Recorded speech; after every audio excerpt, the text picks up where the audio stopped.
My God.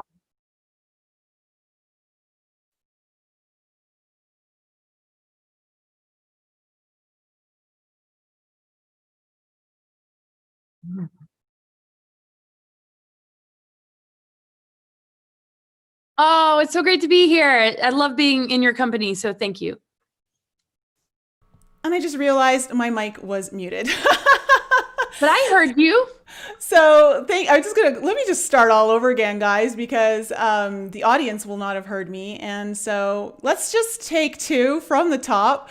Guys, thanks so much for coming back on the Enlighten Up show. I am here with returning guest and friend Laura Eisenhower. Welcome back, Laura.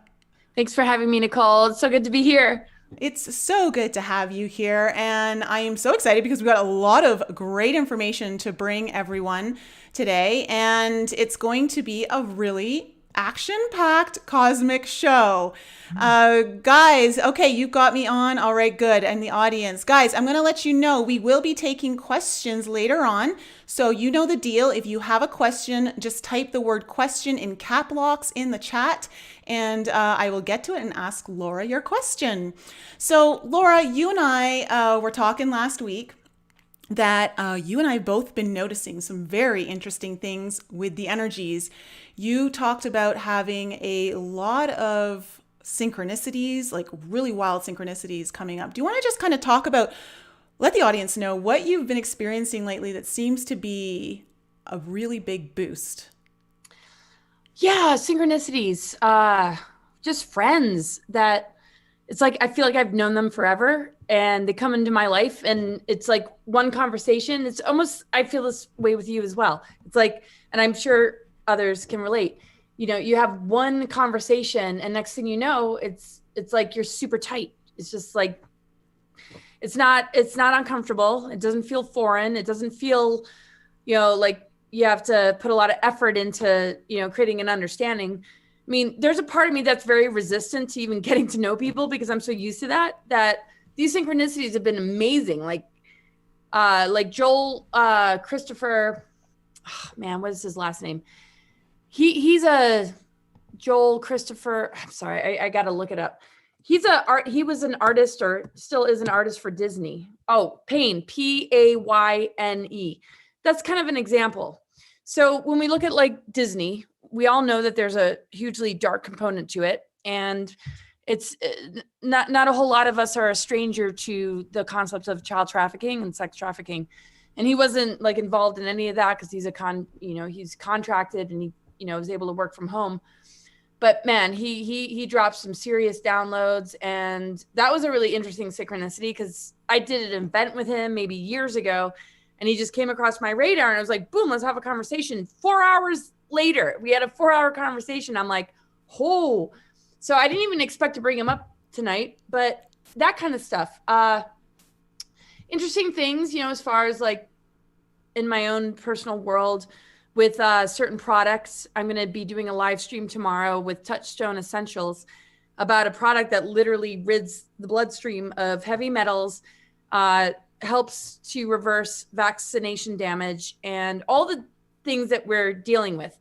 And it's also opening up business opportunities for people. And what's really cool is, we're very assaulted in this human realm, constantly dealing with things that just want to dumb us down and take us down. So it's such a great stand to, get involved in this kind of thing because we deserve to experience our physical vessel in the way that it was designed to be. We deserve to not have these things running through our system that connects us into the AI and the mind control.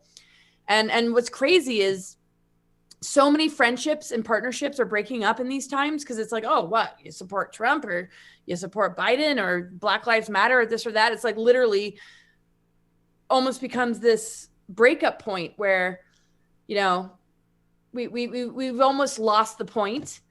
So for those that think that they're absolutely right in what they believe in, they don't want to be friends with somebody that doesn't agree. But then there's something else about the truth frequency, which literally aligns you with an energetic that helps you to, thrive and experience synchronicity. So when I experience it, I'm like, oh, thank God, it's like, I hope the universe doesn't like shut me down or shut me up, or, it's like, even if you're going to take down, a page that I have or try and censor me, that is not where the magic of the universe exists anyway, but we can infuse it with our magic and we can make a lot of great things happen. But it's been a mixture for the last couple of weeks of, a certain level of loss.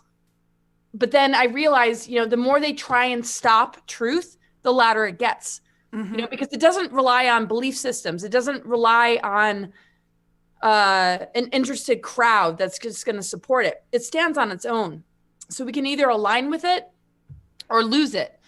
And to me, it's getting real clear what that actually means. And yes, it can change, relationships, but truth is also unconditional and it's connected to love. It's like, it's not a judgmental, like harsh kind of thing. And that's why I'm so surprised that people are like, I could go too far with all this, but people are literally negating love, to prove a point. But I also understand that there needs to be boundaries, I mean, I've been more expressive of my support of the Trump administration because just like in 2016, when Hillary was running, it was like, whatever about Trump, she cannot win. I just knew that. Like, I'm like, oh, but you're all about the divine feminine. I can't believe you're shutting down a woman. It's like, seriously, people? The divine feminine is in everyone, male and female, and it's just like, the divine feminine does not exist in Hillary Clinton. Right. Sorry Exactly. to burst your bubble there.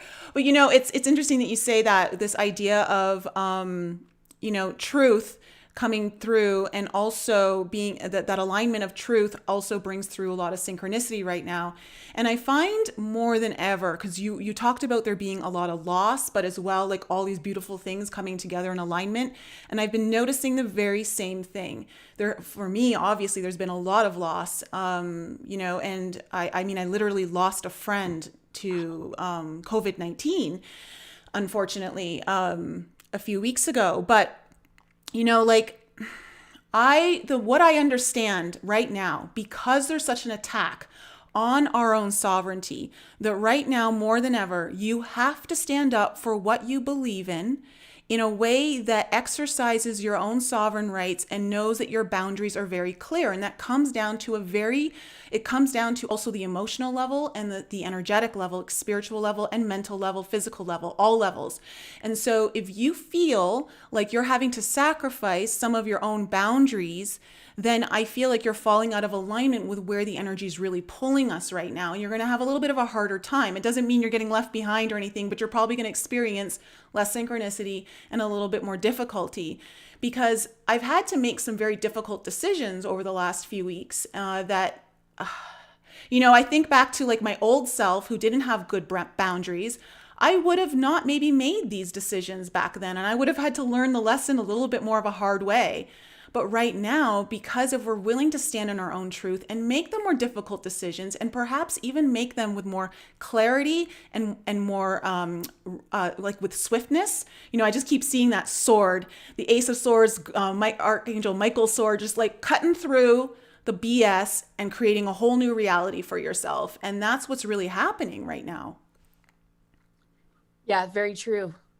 Well, when it comes to energy, there's mind viruses. I mean, if there's a placebo effect with creating like a healing result in a person, there's the opposite, which is the propaganda and the things that like literally begin to hook into the creative channels and create like a reality that has been induced or engineered.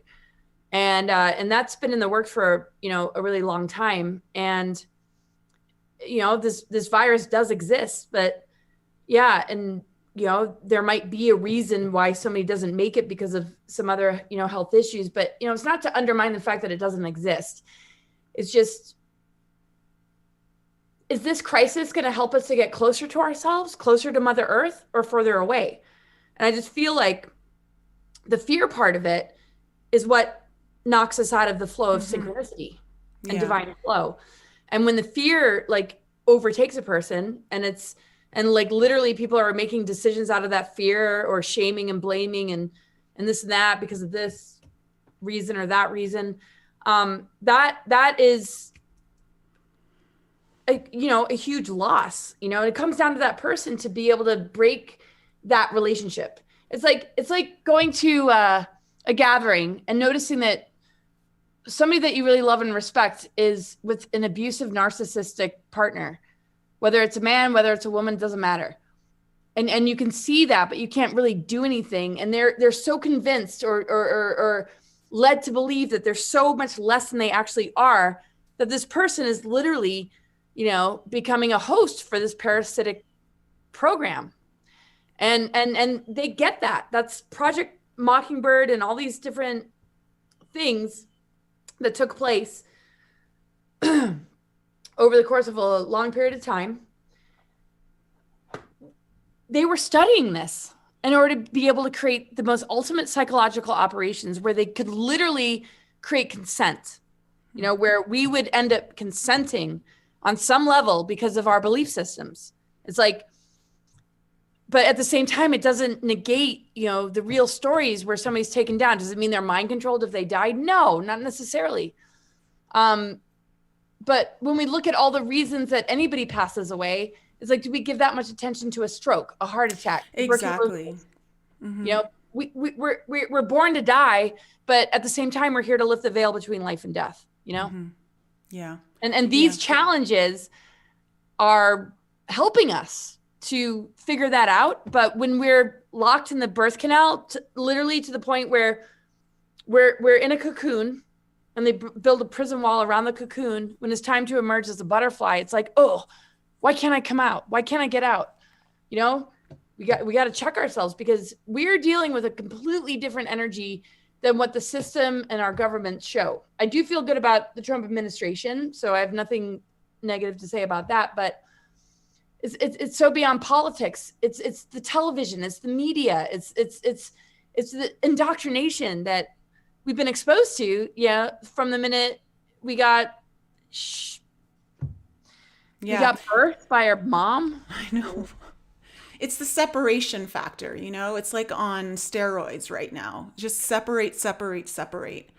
It's really wild. But at the same time, and I've talked about this on a couple shows and on a couple of videos, and I'd love to hear what your perspective is on it, is that I feel that as we're being taken through this heightened time of chaos, and there is a lot of separation happening for those who don't understand what's happening on that spiritual level, that we're actually able to capitalize on the energies to our own benefit, to activate ourselves even faster through riding the wave of the chaos in a weird way. Like, that's the message I've been getting.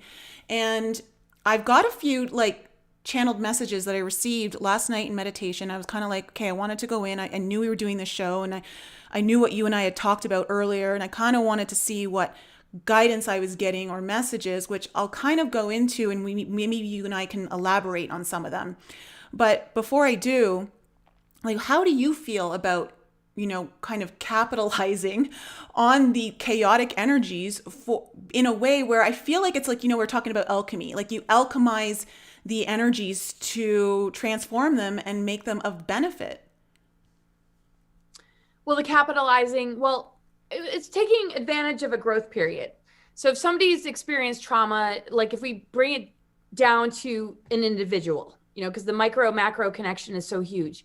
If somebody went through a traumatic event, there's going to be predators that are going to try and feed into that pain or that loss of self, or, maybe even self-blame. I mean, I don't know. It's like trauma is sort of the name of the game. That's kind of how the parasite enters.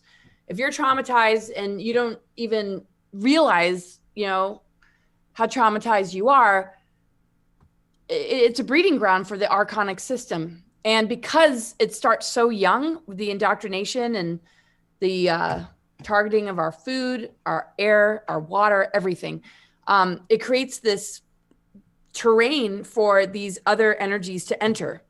And it disguises it with, oh yeah, go to high school and, do your thing and follow this trend and watch this and do that. And it's like, And that's, you know, not necessarily a terrible thing, but when the ability to process the bigger picture is forgotten, you know, then it almost casts a vote for a very false system that has not included our galactic history and the truth, as far as sciences are concerned, about our junk DNA.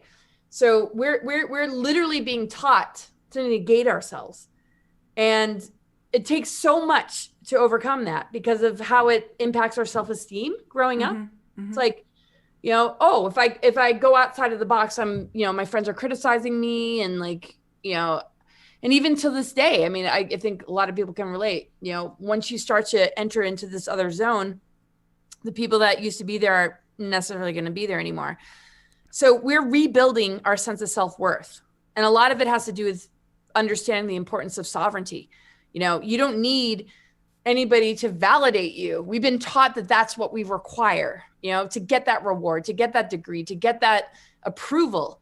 Well, can't we just give that to ourselves? Like whatever happened to, you know, we don't see dolphins sitting there like, you know, and over analyzing themselves and going to dolphin school to figure out how to be a dolphin. Like, yeah, they're just dolphins. Why are we literally going through these indoctrination programs to learn what it means to be human when most of it is anti-life programs? And it doesn't help us to actually thrive. All it does is helps us to feed this terrible, you know, kind of system. So when we come into this world, you know, we have to have that breakthrough. And yeah, it's going to create issues and we're going to lose friends and family, but truth has an unconditional love nature. And I think, you know, when one is really connected to truth, you know, there's going to be ultimate forgiveness. I mean, even my ex got in touch with me recently and I'm like, dude, everything's cool. I totally forgive you and I love you, you know, and he's going through a hard time. And I feel a lot stronger in myself when I go through that. It's like, wow, Laura, you know, this guy like really messed up your world. He was like the worst thing that ever happened to you. I hope he's not listening to it. It's like, at least I have a bunch of exes. It's like, which one am I talking about? But anyway, you know what I mean? It's like, we have to re-educate ourselves to get to know ourselves, you know, and not rely on this outer like authority, because this planet, it's a very, very incredible planet, but the cosmic trinity is very much a part of the physical creation of this particular planet. And through all this different satanic ritual abuse and these reversals and scrambling our fire codes in our DNA, and also tampering with sacred geometries, through osmosis, we pick up these things. You know, even if we rebel against it, we're still struggling with it. So we have to like step back, see a much larger picture. And I feel that when people get there and they see that larger picture, their sense of compassion and forgiveness is super strong. But then they get really fired up and they're the biggest bitches. You don't want to fuck with me. You know, it's like, yeah, it's like anybody who wants to mess with me, it's like, don't even go there. But you want to freaking wake up enough to see the destruction that you're causing? Of course I'm going to forgive you. I love you. I've always loved you. Do I have all the answers? Hell no. But it's a frequency, right? It's like, it sustains us. And you are a master of that. I mean, you always glow.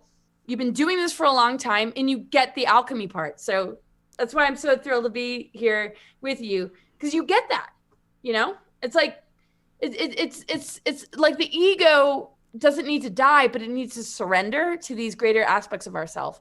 And when it can, I think it's just such a beautiful thing. And, but some want to hold the narrative because they invested so much of their self-identity into these programs that if somebody were to say, oh, that's all a lie, it's like, it's a death. And they don't know, can I rebirth? Can I still be in this physical body? That's why a lot of people die. But we can bust down the programming of even death and aging when we lose the program, because the program is actually what is responsible for us aging and dying.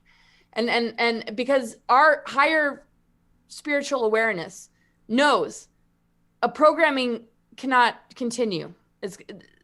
the being has to die and go back into the purity of source energy. But when we can actually wake up while maintaining a physical body, then we don't have to go through that. We've already died a bunch of times, but we're able to still hold the physical vessel. And then we start to move from, carbon-based to crystalline. But it's not going to happen overnight. No. And everyone's loving what you're putting down right now in the chat. It's basically like a hell yeah, Laura energy in the chat right now. So thanks, everyone. And thanks, Lucia, for putting Laura's information there in the chat. So, I completely agree with you on all of that. It was so well said, so well described. You put everything in perspective there in such a great way, as you always do. And, when we talk about these times of energetic upgrades and growth periods and everything that we're kind of really going through, because I don't think everyone completely understands how incredibly wild 2020 is astrologically. Like, there are so many major transits this month that are like life-changing, and we started off with the most alchemizing one of the Saturn-Pluto conjunction in January. So that really just kind of kicked everything off. Now, what I've understood because September, something really shifted. I actually want to say end of August, but really the whole month of September was a big shift. And one of the things that I've been seeing is that it's almost like what I was picking up is that, we have on the surface, the surface world here, not underground, not underwater. On the surface world, we have all these contracts and we're living out these lives here. And we have different missions to put out. But right now, I'm feeling like there's a unification, like how do I say this? Beings, energies from the other realms of underground, underwater, are starting to unify with us. And I'm seeing this unity where we're coming together to engage in the mission simultaneously. And one of the things that I got in my meditation yesterday was, let me just see where I've put it here. Okay, so they gave me this shooting star analogy, that it's only rare until you choose to be present, connect, and are open to seeing a shooting star. This is much like what is happening for many of you connecting in the unseen realms. You've shifted your perception to not come from your two eyes, but your third eye. More will see. And it's that they said it's the love vibration that many of us are starting to really connect to, like alchemizing a lot of the trauma and the suffering and doing our own healing, our own inner child work. They say the love vibration has risen to a point now where communication with other dimensions is much more possible. We call it interdimensional play, and we have noticed that more and more of you are playing with us. There is help now interdimensionally that is more available than ever before. So what how does that resonate with you, or do you have any insight in your own messaging that's come through? Oh, that's so cool. God, you asked such great questions. I don't know. I don't want to, pat myself on the back and sound like, I'm giving myself credit where it's not due, but like at a really young age, just like a lot of kids, I felt really connected to these downloads that were literally preparing me for these times. And they were, also saying it's not going to be easy, and, they're going to try and drag you away, which they did in 2006 to go off planet.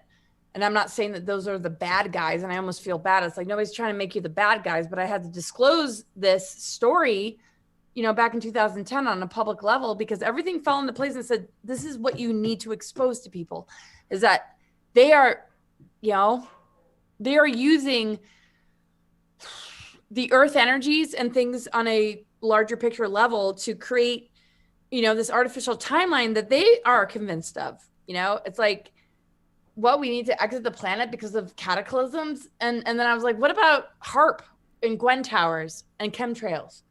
I don't think anything is legit as long as that's going on, right? So, we're the micro of the macro. We are the living planet, and we're multidimensional. And it's a 15-dimensional time matrix as far as I'm concerned with the cosmic trinity. You know, anybody could argue that. Doesn't bother me. It's like, that's just what I've, been able to, understand and figure out, and it makes sense. So what I've been noticing is people feeling a lot more aligned with that, but the struggle that I feel is, kind of like, I don't want to say I run out of patience because, I have it all figured out. And I'm so impatient with all these asleep people. I don't want to sound like an asshole, but, Well, apparently you have more patience after 4 p.m. Oh, you saw that post. Yeah, I'm not a morning person. I'm not an afternoon person. After 4 p.m. And see, we're after 4 p.m. and I'm I'm obviously I talk fast for a reason. It's like, I feel like I'm moving so quickly, but the density is so slow, right? And I know a lot of us can relate to this, but it was so crazy when it was coming in when I was a child. Like I'm supposed to just be a normal child. And one of the most significant things that happened in first grade, I befriended this person named Matthew that brought dolls to school. And I was like, oh my God, he's such a great father, and this and that. And he was bullied, he was mistreated.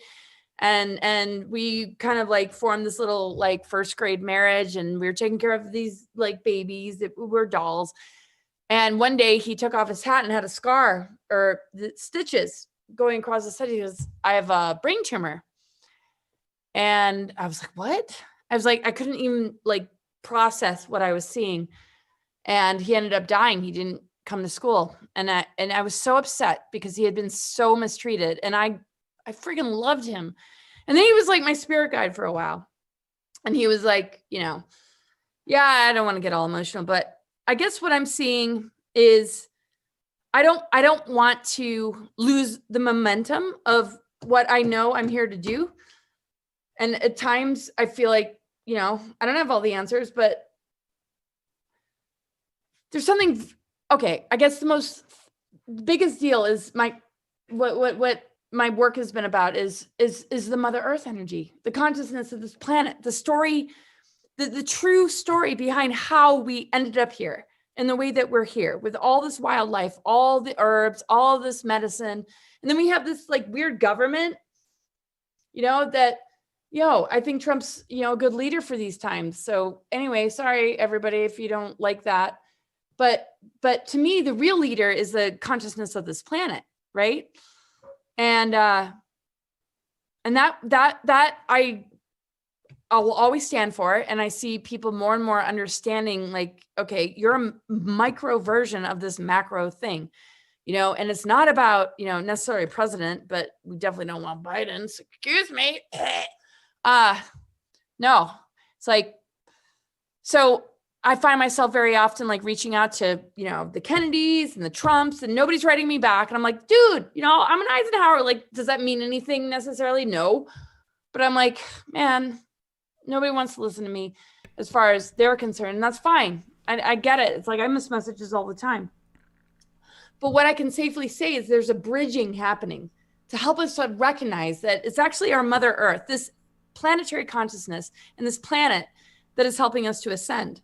And if we can begin to recognize that and go through the initiations on an internal level to step up to the plate, we're gonna like feel way more in charge of our own reality. But it's not ego control. It's resonance. Yeah. You know what I mean? Yeah. And I was going to say the same thing, Vaporama. The Vaporama is saying, Laura's cracking me up tonight. I love her mood. Yeah, I love it too. You feel what's the word I'm looking for? Like you're not holding yourself back. You're just letting yourself flow. So I love that.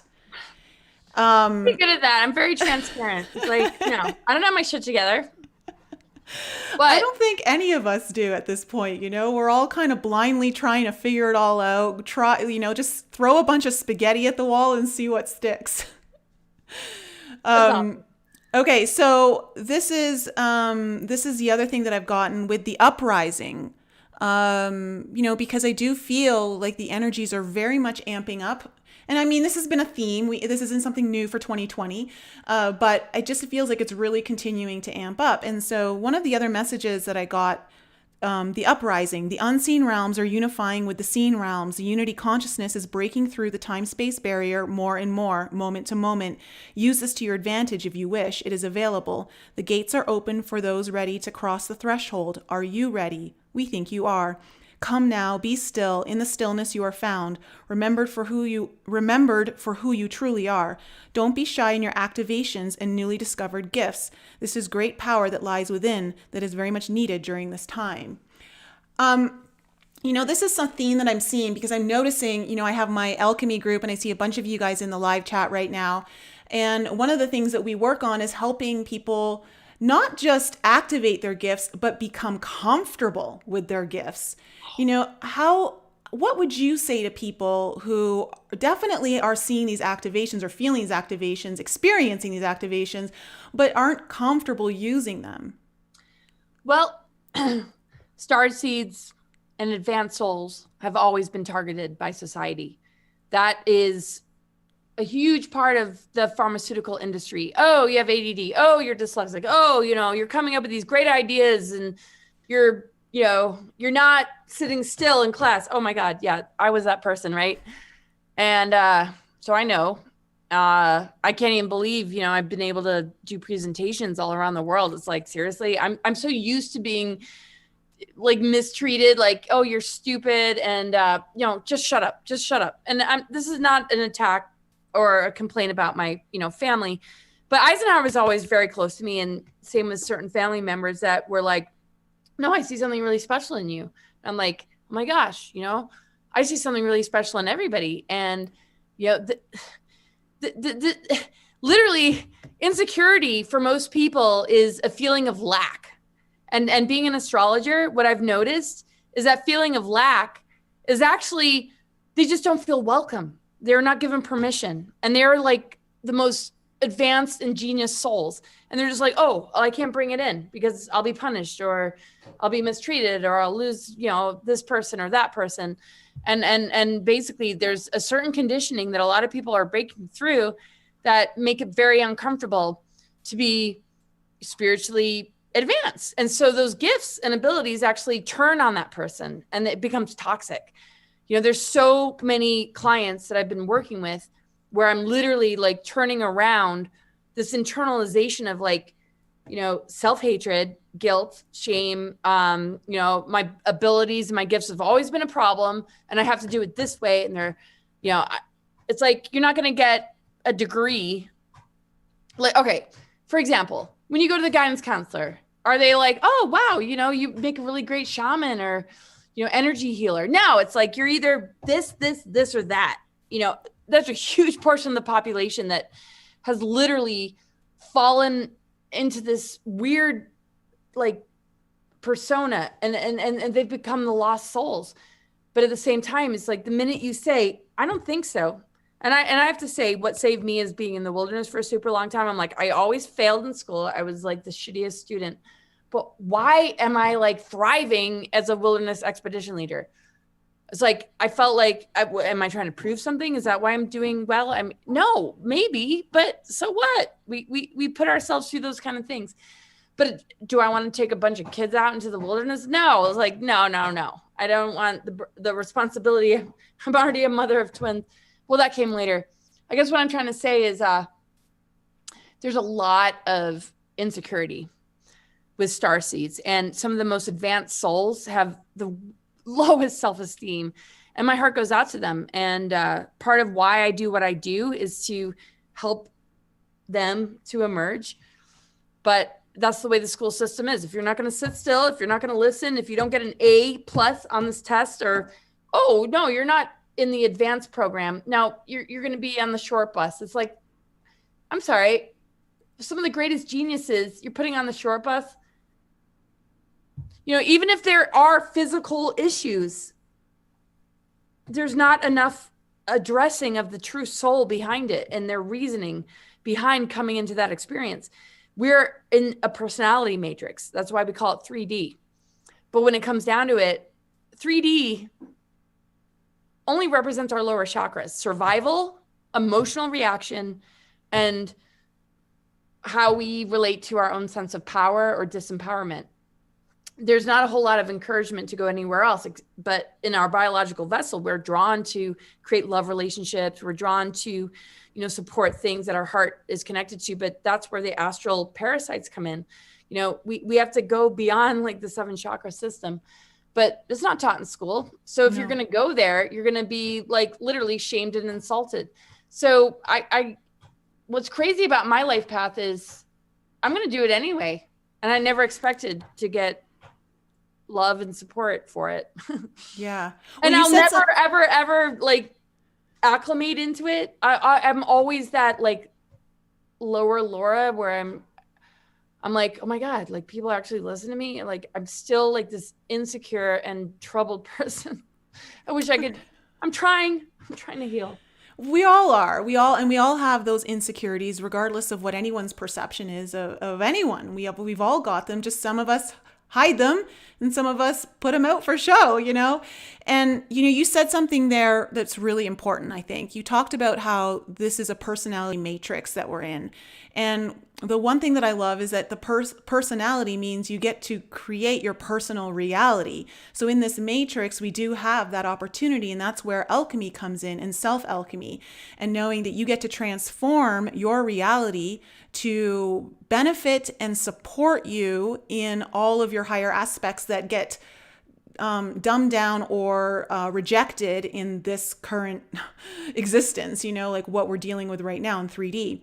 And that's why it's so important for us to do our healing and to get really honest and have enough courage to go into the shadows, to go in and find, kind of creep into the dark crevices and find out what's lurking in there, what's hiding, what needs our attention, and really connect in that manner, because you literally do have such incredible power to transform anything. And at these times, I feel like the transformation can be quantum, like in an instant in many cases. It doesn't mean that healing happens overnight. Like it is a journey, and it is a forever journey. I don't believe it stops 1 second of the moment we're on this planet. But that's such a huge part of it. Yeah, you nailed it. Yeah.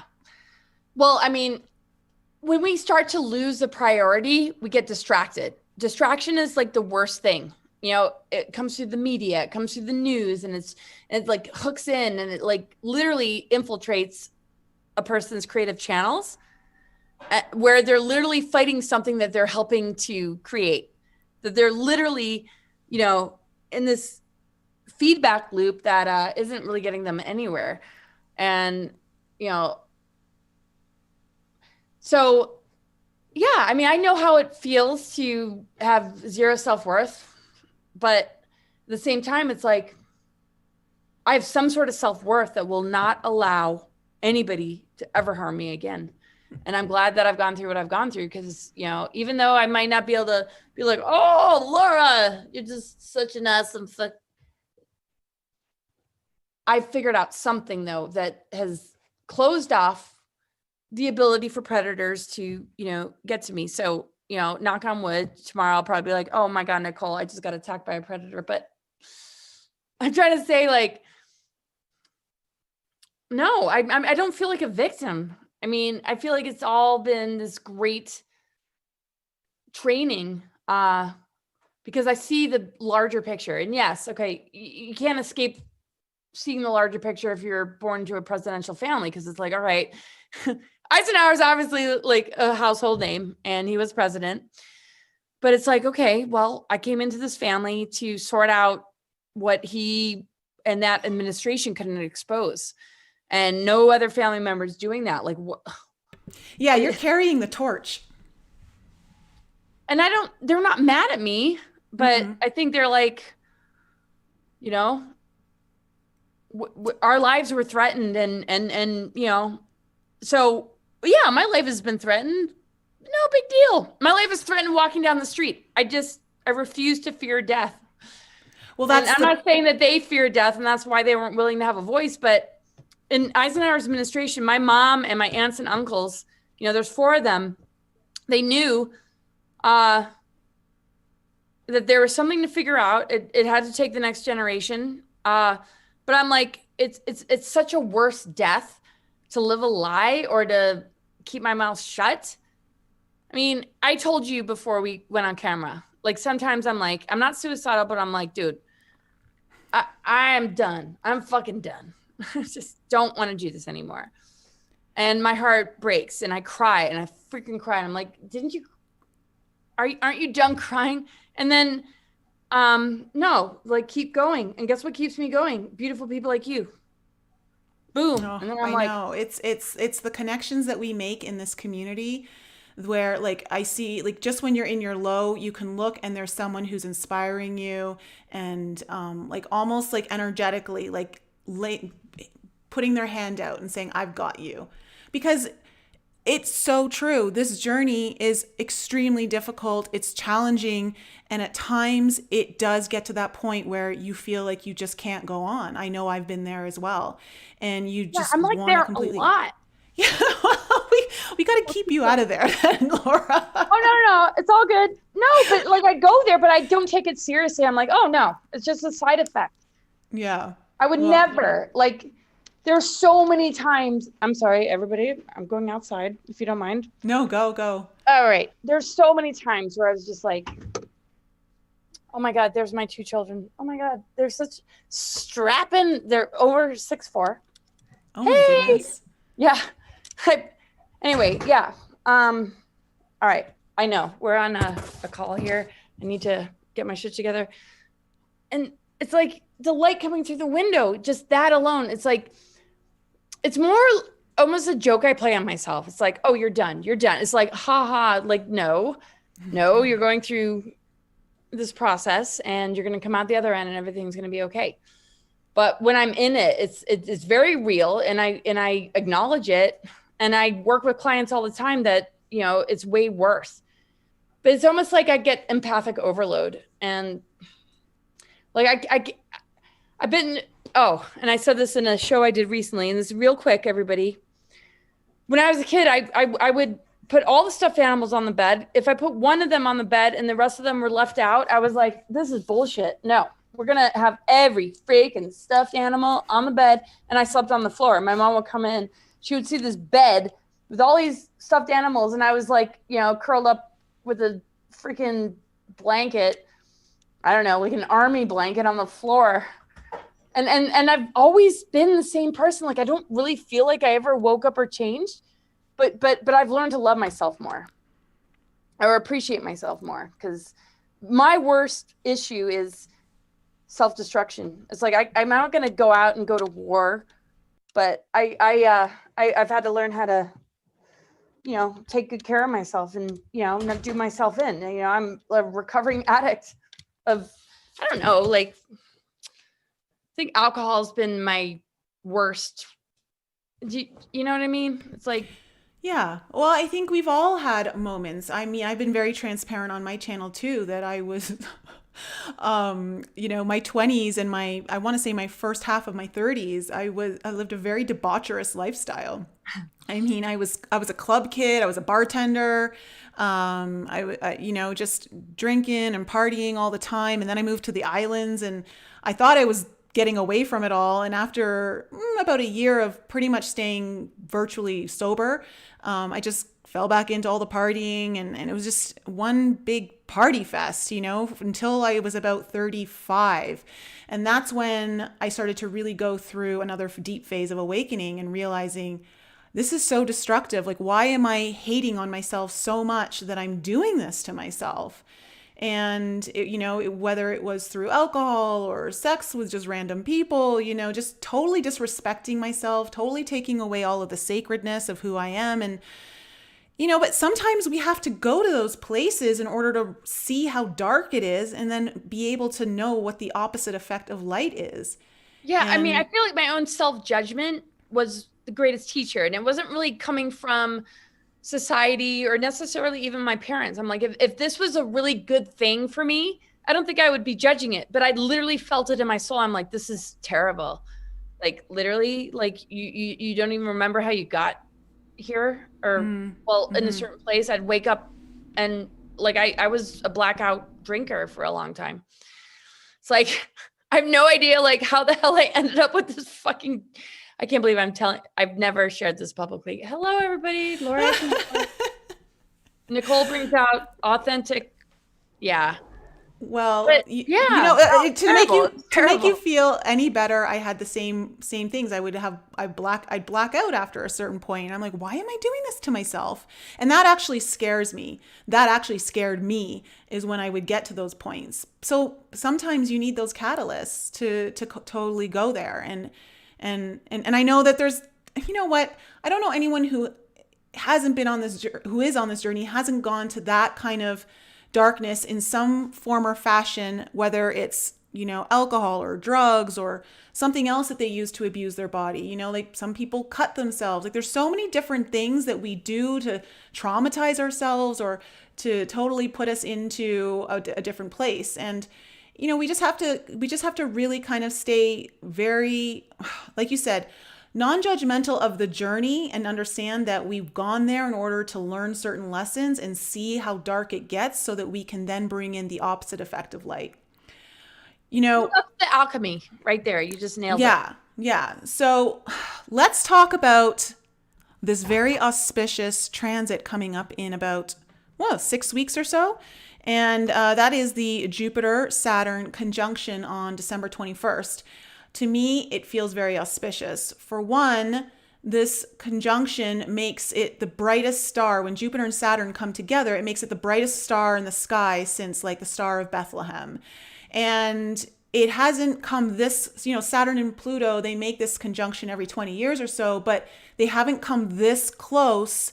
It's almost an exact 0-degree conjunction. Well, it's on the 0 degrees of Aquarius, which is its own another auspicious thing. But you know, it hasn't come this close since, I believe, it's 1623. I'm curious what information you have on this conjunction, because I've been getting some information for that. Right. Well, yeah, in the sign of Aquarius, it hasn't happened since 1405, as far as my resources. That's a long time ago. And it was basically the movement from the Middle Ages into the Renaissance period, right? It was a huge, it does represent a huge paradigm shift. And because Aquarius is ruled by Uranus, it has this huge awakening factor. But just like any planet, you know, there's a shadow side to it. And the Cabal is always seeking to bind us to the shadow part of it. So the shadow part of Uranus and Aquarius is transhumanism and dark technologies, because the true essence of the higher levels of Aquarius and Uranus are the recognition that we are the most advanced technologies. And through being sovereign and through going through a process of awakening, you know, that electrical energy literally, you know, begins to upgrade us. If we have no connection with that part of ourselves, it's very easy to be like, oh, okay, yeah, well, yeah, AI and transhumanism. I'm just going to sit there and like stare at my phone all day and just be absorbed into this dark technology. And of course, you know, there's always going to be this villain, but, you know, it's actually a greater love story that's a part of our DNA. It's like, when are you going to, you know, okay, we all have to go through the dark night of the soul. You know, the hero part of us and the divine, you know, whatever, is going to have to go through these initiations. But why does most fairy tales end with happily ever after? It's actually a story of our DNA. If we can divorce ourselves from the imposters and recognize who the imposters are, then we're not dumbed down anymore. It's when we don't know who's who and we can't see clearly that we get captured into this thing. And yes, when we awaken, yeah, the targeting gets really bad. It's like, oh, no. Now, yeah, you're part of that hero's journey and all these things are going to, you know, try and sabotage you, which is better than being unconscious, right? It's way better to feel attacked in your awakening process than to be so dumbed down and unconscious that it literally has infected you completely and totally. So as we move through all of that, it's also us facing our own shadow, ancestral patterns, societal programs, you know, you name it. But the beauty is when we come out the other end, we've literally become the override frequency, and there's no archon or entity outside of ourselves that can hook in anymore. I mean, to me, like, why don't we just be spiritual athletes instead of spiritual fucking wusses, right? You know, I mean, when we see an obstacle, why be a victim to it? I mean, grant yourself that opportunity to like overcome it. And doing that, you share that vibration with everybody else. So, but there's no blame, shame, or judgment if you do hit your head against the wall and you know, cower away from it in fear, but don't make that your life philosophy. I mean, you know, just get up and do it again. I mean, you know what I love about the wilderness field, being an expedition leader, is the only true leaders that could actually teach somebody something were the ones that got stung by the poisonous creatures and dealt with the biggest storms. They had enough of a background of dealing with the worst of the worst of the worst of the worst, with the motivation and, you know, tenacity to overcome it, that they're able to hold the hand of the slowest hiker and be an amazing guide. And I use this metaphor a lot with a lot of my sessions, but, you know, we're all allowed to be who we are, even if it means that we're going to be a victim to this reality for a long time. There's no judgment, but the awakening part of it to me is, wait, I can shift my perspective of how I see this reality. And I can actually be really heroic over, you know, things that took place in your own world. And then you give that frequency to the collective consciousness and you help it to raise the vibration. It's not about sitting there all enlightened. No, you know, the badass warriors that, you know, might've come in with an enlightened perspective, you know, I don't feel like they try and ditch the calling and just escape somewhere just to like levitate, you know? I mean, we got to pat ourselves on the back, a lot of us, for being willing to immerse ourselves in a very, very ugly and traumatic struggle, you know, but we can do well if we have forgiveness and compassion, particularly, you know, for ourselves.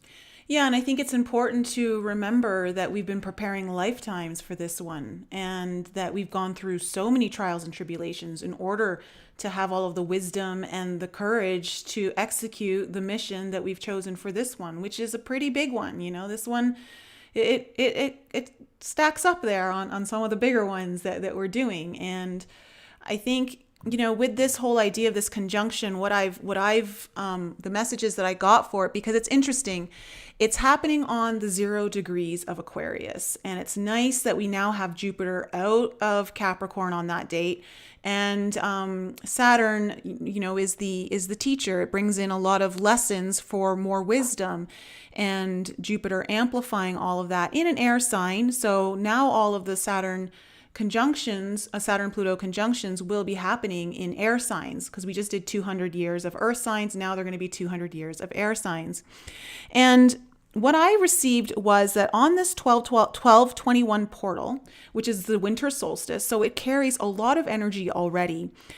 The star, you know, is in the tarot, is the healing card. It comes in after the tower, when there's been a huge disruption, a huge something had to fall apart, had to fall away. And I kind of get this understanding or interpretation that this day is going to, or this moment, this conjunction is going to be a catalyst in some way for, one, a lot of healing, but also what I got was ancient activations, ancient assistance, and awakening more star codes within you on this portal, and not just on the portal, but it's almost like it's the initiation, you know, and it's going to drive that forward for a lot of people. Remember, everyone, 0 degrees is the neutral point. It's the 0 point. It's the point of unity. Here is the best number. It's like the inner child. With 0, I mean, it's the Fool card in the tarot, right? It's like the ability to fall down and get back up again. It's like, yeah, there's no self-judgment. It's 0. Yeah. So I feel like when you take the Fool card and you take the Star card and you bring them together, like, to me, there's that kind of energy percolating through this conjunction in a really beautiful way. Yeah, that's going to be huge. I'm glad you're Yeah. giving attention to it. It is December 21st is when the conjunction's really tight. And, you know, we all hold a frequency that impacts the collective. And when we can ride the organic flow of what this all means, as far as finding that wholeness in the acceptance of nothingness, you know, not giving your power away, just, you know, there might be all sorts of disappointing things that happen. I mean, a lot of the traumas that we go through sometimes, I feel, are directing us back to ourselves. You know, why is it not working out? Why is this, you know, because we're giving our power away. So of course it's not going to work out, you know, and we can see the best in people when we are standing in a stronger foundation within. And that was kind of like a huge deal as far as like me in relationships, and also how I see Trump. It's like, I don't give my power away to him, but I have a lot of respect for him. But do I rely on him? No. Like, I have to figure it out for me. And hi, Kevin. You're in the background, by the way. But Hi, yeah, Kevin. yeah. My Kevin, my heaven. Anyway, when it comes down to the December 21st thing, you know what's nuts is that Mars and Pluto have been square, and this whole month Venus is square Pluto. So when we look at squared aspects, they're basically super challenging, and they create a lot of strife and conflict. Mm-hmm. So there is this process people are going through of like their heart's breaking. Like if they're going to wake up, it's literally the biggest betrayal ever. It's like, I can totally like double down on that one. Like, yeah, that one for sure. And I know it's heartbreaking. That's why people have resisted it. They're like, I can't wake up, because it's like they're trying to keep their body alive that is invested in something and believed in something. And then all of a sudden it's like, how do you let that go and process through it? Right. And that's, you know, I mean, I got to remember, you know, sometimes I get really frustrated. Like I said, you know, I'm like, said to Kevin, I'm like, I don't really want to be here anymore, you know, and that's so weak, and I didn't really mean it, but it's my heart breaks for these people that really don't mean any harm. They want what we want, but they have no idea, you know what exists behind. Sometimes, sorry, Laura, sometimes when you just say that though out loud, like, I just don't want to be here right now. Like, sometimes that's just all you need to release the energy. Oh, I know. I'm like, well, this is very therapeutic. Yeah. No, but you're still going to get up and you're still going to do it. It's like when you're running a race, or you're, you know, I remember all the athletic things that I did. I was like, oh my God, I'm just done with this. I can't do this. And then it's just like, woo. And this other like push comes through. It's like, whoa, you know, I mean, that's why I like to call it like being a spiritual athlete. I mean, I might have my moments, and I can't even believe I publicly shared, because, you know, it's not how I am. But no, it's just like in that moment that you just feel like you can't do it, you know, is that extra strength comes in, because there's a greater intention. And that's why the minute I say something like that, I'm like, oh, honey, please don't take me seriously. You know, I'm just being like a dork here. I'm just really overwhelmed right now. But no, it's like, no, I'm working out the spiritual muscles. No, yeah. You know, it's like, you're going to shut down our page, me and David Rodriguez. You know, you're going to do all this and that. It's like, no, you only make me louder and bitchier, and fine. What? Anyway, you know what I mean? Yeah, no. And I think it's just, you know, and that's the whole thing. It's this kind of energy is now just, you know, being met with a deep rooted courage and knowingness within on a cellular level that nothing's going to stop us. And I don't think the energies that are used to being the big bullies and getting what they want are used to this kind of pushback. And it's almost like you can almost feel the weakening at the knees, is what I just heard. The weakening at the knees of the forces that have always felt like they've been in control this entire time. And that control, like the tower, is crumbling right now, because it just can't exist in these kind of frequencies that we're bringing forth. Yeah. And I feel really comfortable with it, because I mean, I'm naturally a rebellious person, but I do understand that rebellion can create exhaustion where you're fighting something. It's like, I don't want to fight something. I just want to be left alone and just be myself. And I don't like the fact that I am being judged by my grades, my education. It's like, all right, this is really whacked. And I was able to, see through it enough, but no, it still tarnished like my sense of self, and I had siblings that were like valedictorians and they were the top of this and top of that. And I was sort of like the middle child, and that's fine. It's not their fault. I freaking love my sisters. I mean, they're incredible. But like, I always was like, all right, you're the underdog here. What are you going to do with this? And, it's like, it's almost like really surreal to be a public person, or I feel like I kind of put myself out there. It's really surreal because I was never given sort of the self-esteem for it. It became more of, I have to do this. It's not about whether I feel good enough or worthy, because I don't. But the very process of my own healing, is the reason that I put myself out there. It's like, I get that this deeper dialogue is going on that we're all struggling with. And I want to give that a voice. I don't want to, what else am I going to give a voice to? It's like,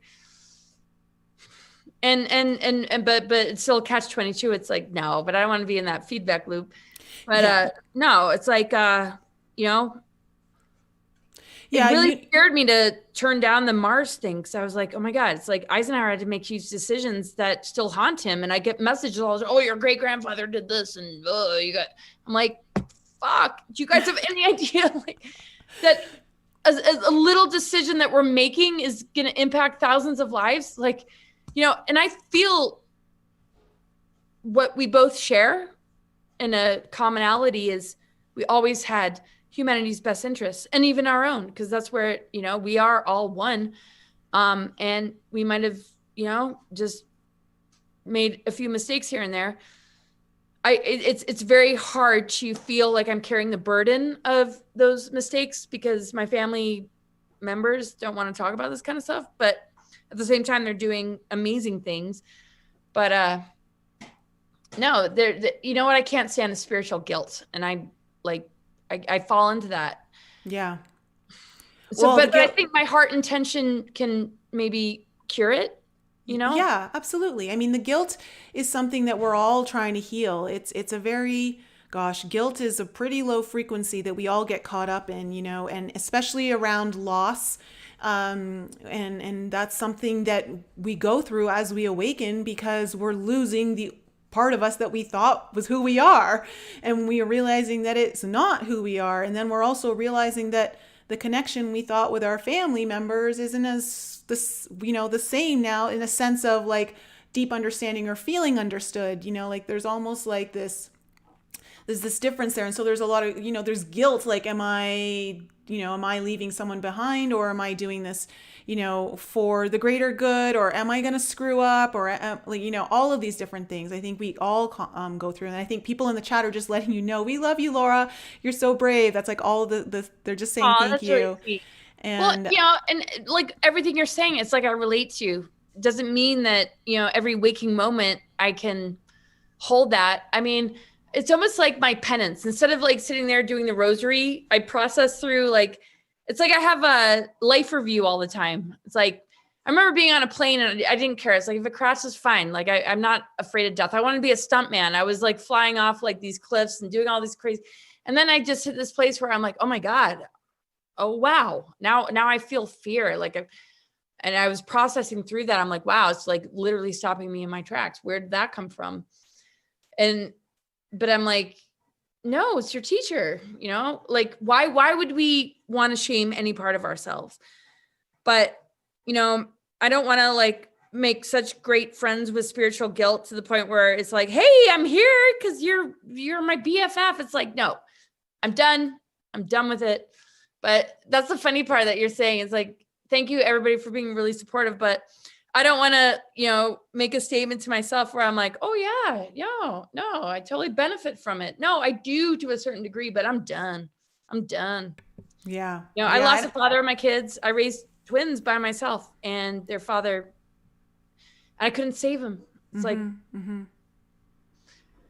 So, I mean, it goes really deep, but I wouldn't even call the word guilt. I think it's like, I have a certain standard that I want to, like I raise the bar pretty high on myself. And when something kind of fails, it's not like I feel responsible, but I just wish I could have done better, I guess. Yeah, and Cassie just dropped this in the chat, which I think is really it's a great comment. She says we're judged and taught to judge mistakes because our mistakes is how we learn, grow, ascend, and flourish.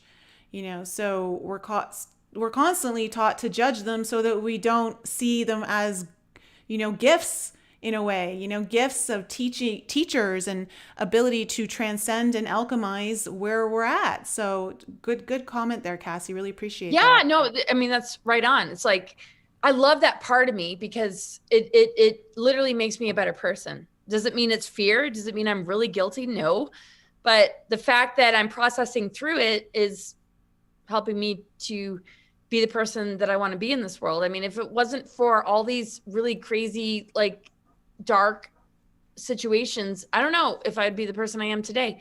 I bless it. That's the alchemy thing that you and I have in common. Adversity is a catalyst for growth. And these are the initiations that are being taken advantage of in our society where, mask yourself and like fear a virus. It's like, wait a second, aren't we supposed to be upgrading right now? Yeah, exactly. And okay, so just before we end the show, curious what your intuitive what's the word I'm looking for?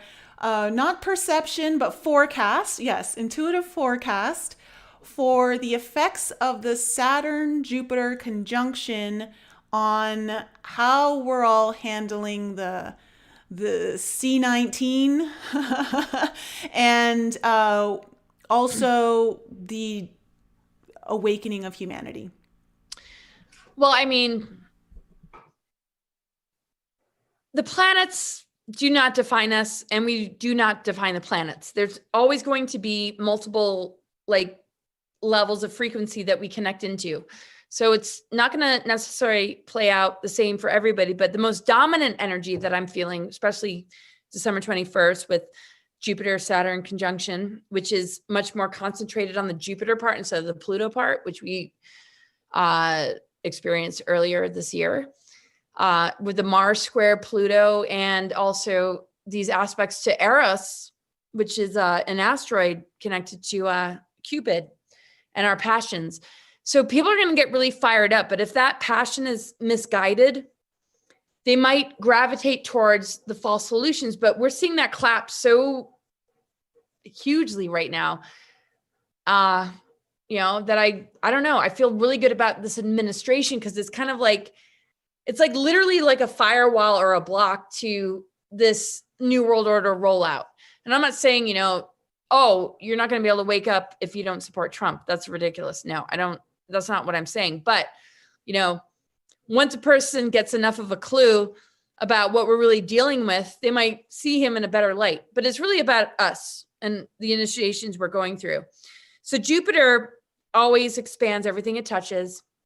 The fact that Saturn is a part of it.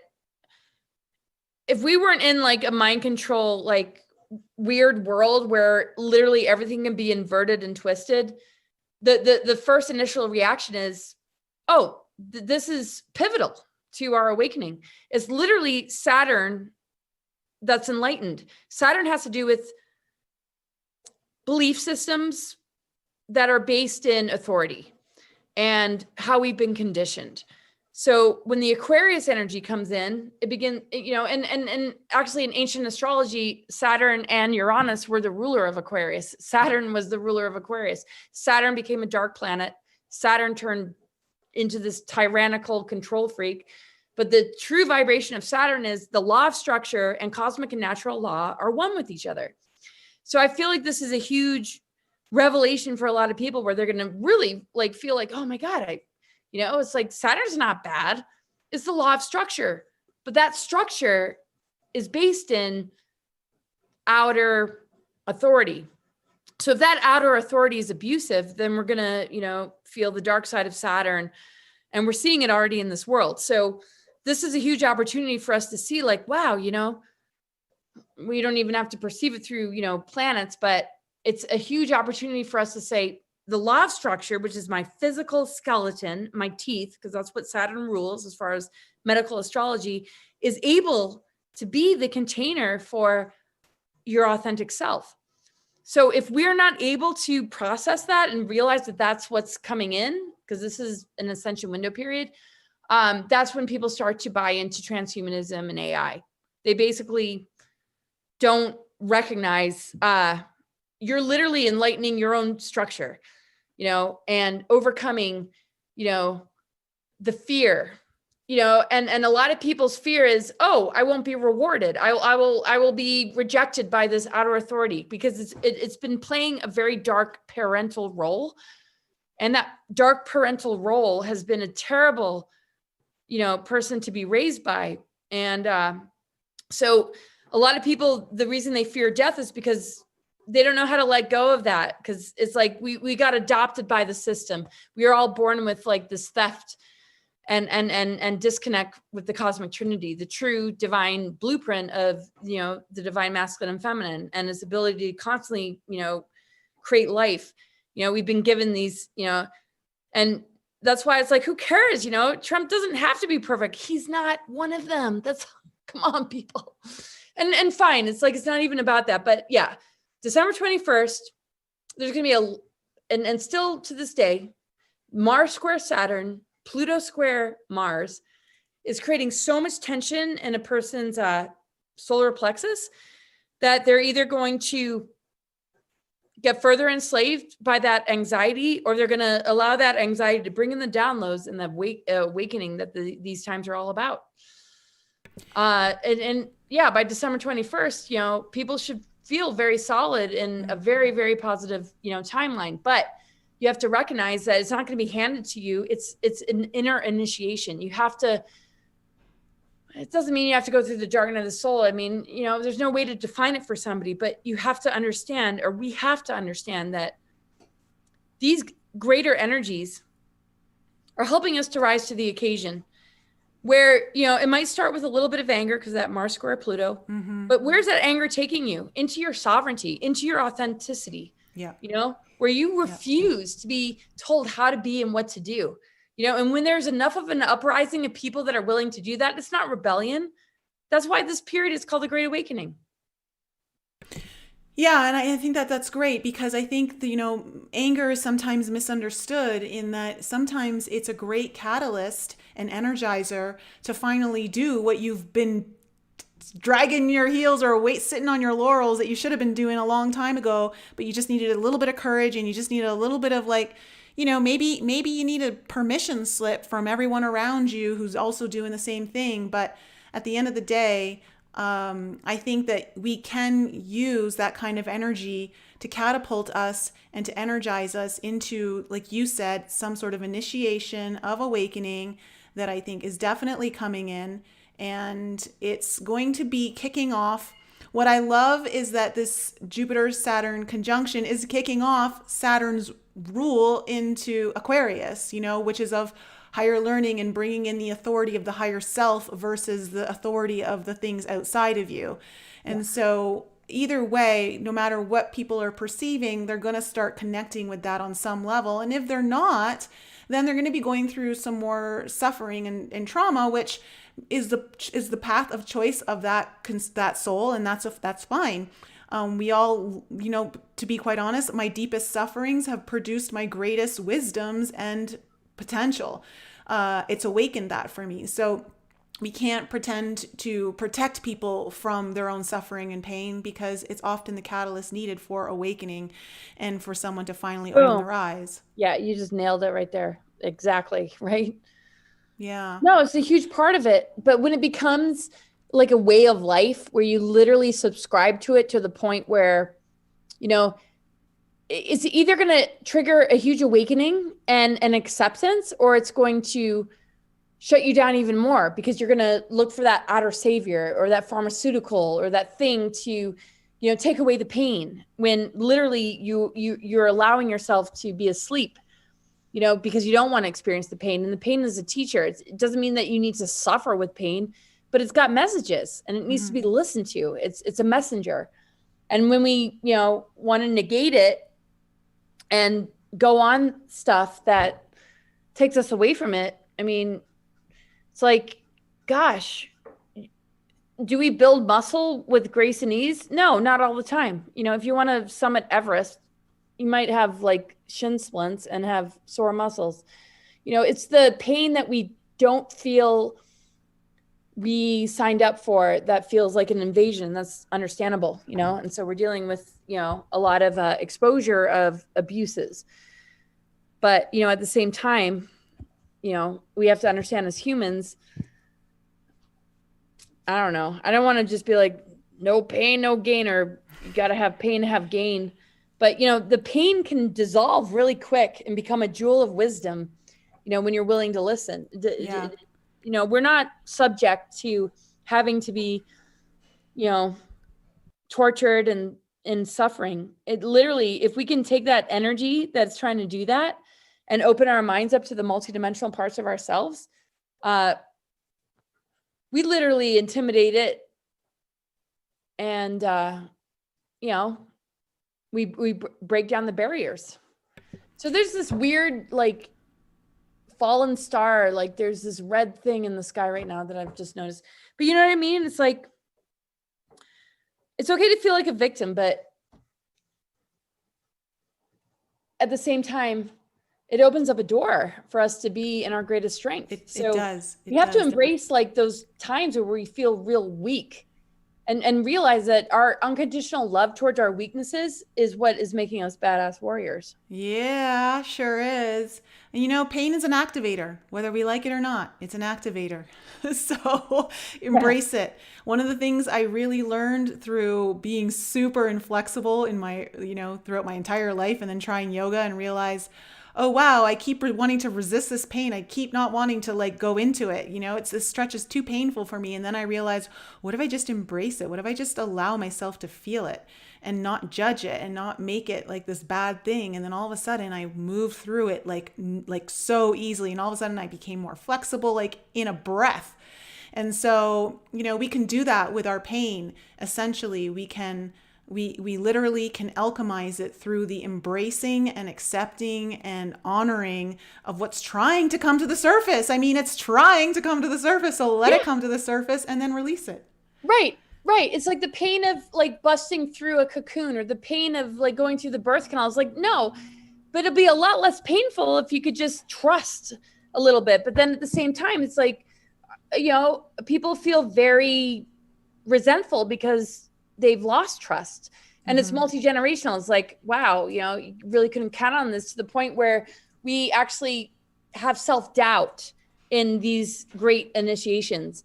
Like instead of being able to go through it, it's like, oh, well, let's let this belief system outside of myself define it. And we got to let go of that, because, this is very organic. It's very, very much how we're built. This is the truth of how we operate. Is we're always going to be seeking homeostasis and balance. And we need to trust our life experiences enough to, honor the greater teaching that it gives, no matter how negative, positive, or whatever, because, integration of polarity is, the best way to go. And when we look at the system, it's seeking to polarize us so that we form an identity around our process, to the point where, we just keep missing the mark. And I mean, why do we keep incarnating here? I feel like, it's just to get the point. And what is the awakening? No, it's not being all knowing and enlightened and levitating. It's loving yourself enough to give credit to your life journey, and to really actually give it respect and listen to it. Right? Yeah. Love that. Yeah, absolutely. Loving your own life journey. I love that. Like, that's really what it's all about down here. It's quite simple, although of course the human mind wants to make it extremely complex and multi-layered and, indistinguishable. Well, they build educational systems and universities around this. They're like, oh, wow, a vulnerable human. Like I said, does a dolphin have to learn how to be a dolphin? Does it go to school to learn how to be a dolphin or a whale? I mean, do you see a chipmunk like sitting there, like trying to learn how to be a chipmunk? I mean, it's like we're literally like, we're literally being separated from ourselves through the educational systems. That's why, like, later on, I pat myself on the back. I'm glad I failed every test, but at the same time, it's like, all right, fine. I have dyslexia. I have ADD, whatever. But, well, it's great to be able to, I mean, I don't think anybody should feel like, oh, I did really well in school and now now it's all bullshit. No, take that education, but open up the lid, expand yourself into, these greater sciences that remind us that, we are alchemists. We are connected to that 0 point energy. So yeah, I mean, I'm really feeling into that, December 21st. So I just wanted to hear your thoughts though, because I know you understand all this. Yeah. Like I feel like it's like I said, what I got was that ancient activations, ancient assistance, and awakening more star codes. Because, not only are we getting like the brightest star in the sky with Saturn and Jupiter coming together on that very auspicious day, but when you think about it, Aquarius is represented by the star card in the tarot deck. So we almost have double star action happening on that day. So I just feel like it's double the star power. So double the healing, double the the star card also represents fame. It can represent fame, but I don't think it's, when I say that for everyone in the chat and who's listening here on the show, is that it's more of like you finally embrace yourself enough that you're willing to put yourself out on this world stage. You're willing to let your star shine. You're not going to hold back anymore. And you're going to let that Jupiter energy really allow it to expand out. So that's kind of what I'm getting. Yeah. Didn't mean to jump in, but you just nailed it. It's like we're resetting the Saturn structure, where it used to be abusive authority and how it's conditioned people, especially how it has groomed individuals to play a Hollywood role or a political role or a religious role. It's literally helping everybody to say, wow, okay, that falsity is crumbling, right, with the tower. And which is definitely connected to Uranus, the planet of extremes, but it impacts our nervous energy, our nervous system. And it really turns the lights on. It's literally like out with the old, in with the new. And if you're going to bypass this opportunity to really heal and grow during this time, you might be assimilated into the AI and you might end up being a Zeta fucking gray reptilian, whatever. And you might have to abduct people later to just make up for that freaking mistake. Because why would they be abducting? Why would these beings that lost all reproductive capacity, isn't like a necessity, but it's the creative energy and the integration of polarity. They're like, no, let's only focus on the intellect. And but so many of them we're like, oh, we don't want to serve these like masters anymore.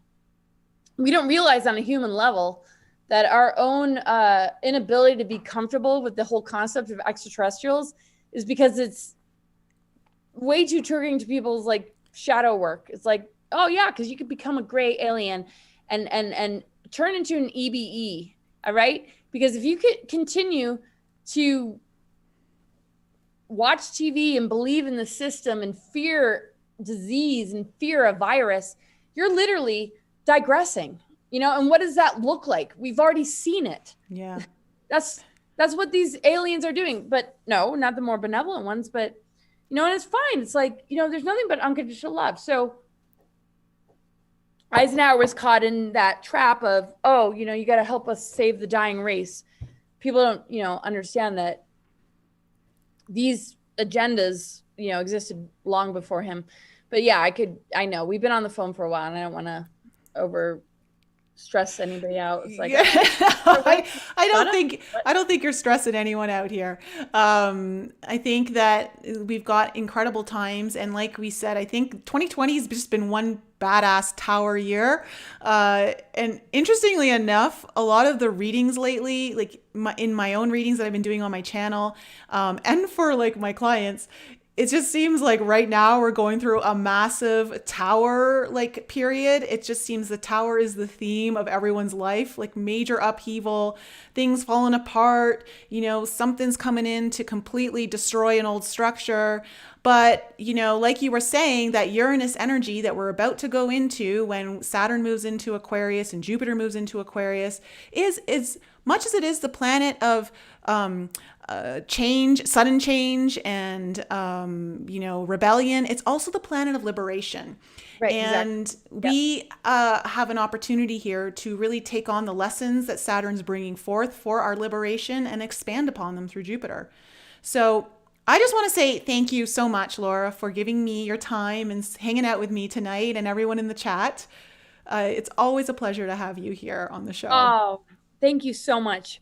Well, that's it right there. It's like there's always going to be a shadow side to every planet. The darkest side of Saturn is tyranny and control.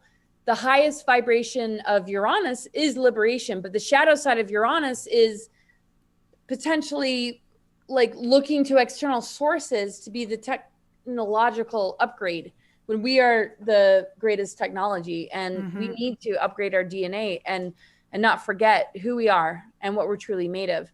And so, it's going to affect people differently, and there's going to be a lot of crisis and even like acting out, with some of these aspects that, create, sort of violence, when those energies can be harnessed to ignite the greater passion of your purpose and your truth and, why you came here. And, I'm a cheerleader for the human race. And thank you so much, Nicole, for having me. It's please, it's all my pleasure and an honor. And I always love your energy here. You were super fun tonight, super real, cracking everyone up, brought your comedy as always, which we love. So thanks so much for being you. And guys in the audience, thanks so much for being here. I really appreciate your support every week. Again, all of the information to connect with Laura is, I just lost Laura. Let me just do this really quickly. So all of the information is in the description below to connect with Laura, to go to her website or connect with her on her YouTube channel. She's always putting out great stuff. And guys, we will see you next week, every Tuesday here at 6 p.m. Mountain Time, so 8 p.m. Eastern on the YouTube channel. And then I upload everything into iTunes and Spotify right after. Thank you so much for your support, and I'll be back with you guys next time.